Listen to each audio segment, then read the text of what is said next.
Then here's Abe's response, after leaving with no reason, and I'm like, fine, whatever, and I hang up, and then a week later, I send him all these texts being like, how the fuck do you go from girl of your dreams, we're gonna go travel all this, to nothing, no word?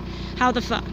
And here's his response. Dear Tara, I've been sitting around my house feeling sick and hurt ever since I received your text when I turned on my phone this morning. I'm so sorry for the pain that you're going through, and it makes me deeply sad that it's because of our relationship. I never intended for things to end up like this. My feelings for you were real, and that's why things got so serious so fast.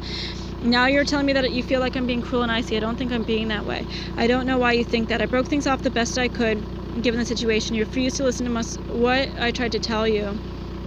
But I told you that I'd be there for you if you wanted to talk. You said you never wanted to talk to me as an ex or friend again. Asked him for him back? No, he's saying it right there. We're in very different phases now regarding our relationship, you pompous prick.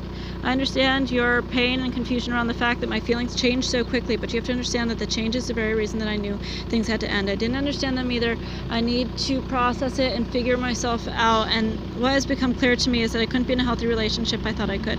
I'm sorry I don't have more clarity for you than that, but I hope you can understand that my ending things was the only responsible move I could make. God, he pats himself on the back all the time. I also need you to know that your text about our breakup have to stop.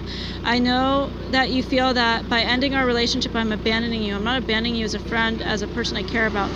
So if there's thoughts and feelings you need to communicate, I am willing to hear them. However, I need you to express them in a respectful way. And text, you have been sending very hurtful to me.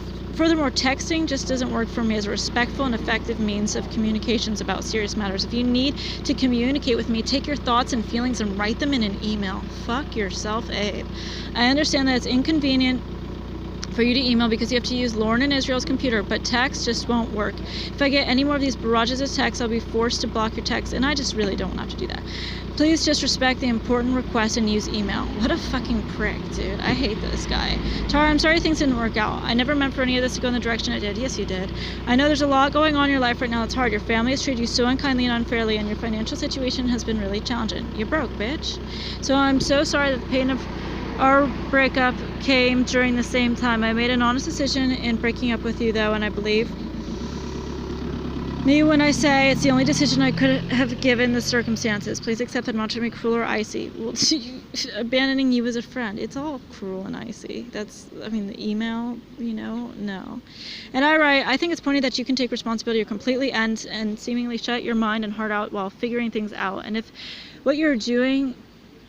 that's what you're doing, your business-like delivery failed to express even close to a loving or appropriate departure. It failed to honor any of what we had been. It's interesting to me, too, that taking responsibility was not given when you said that you loved me, wanted to live with me, loved everything about me, believed in us, wanted us, were ready for this, knew what you wanted me, had a familial and magical understanding of me. None of these things should have been said if you didn't mean them. None of the affection or sex should have happened under the conviction of love. Context, no first should have been established, no comments about how much better I was than your other women, that you wanted to see me get wrinkles. It was the most beautiful thing you'd ever seen.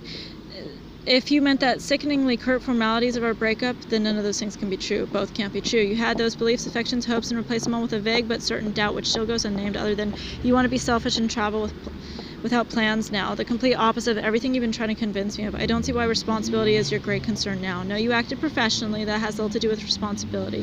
Responsible people don't tell me they love me while I'm sleeping for the first few weeks to see if I'll say it back. I said it because I already did, and fuck it, I already knew I did. When it's true, it's true. Everyone saw our light together. I told you I fake sleep sometimes. I don't know if I could trust saying it back without you disregarding me as too emotionally available and seeing low value. I'm not low value. I just saw it. You wanted this. You made me believe it. I wanted it too.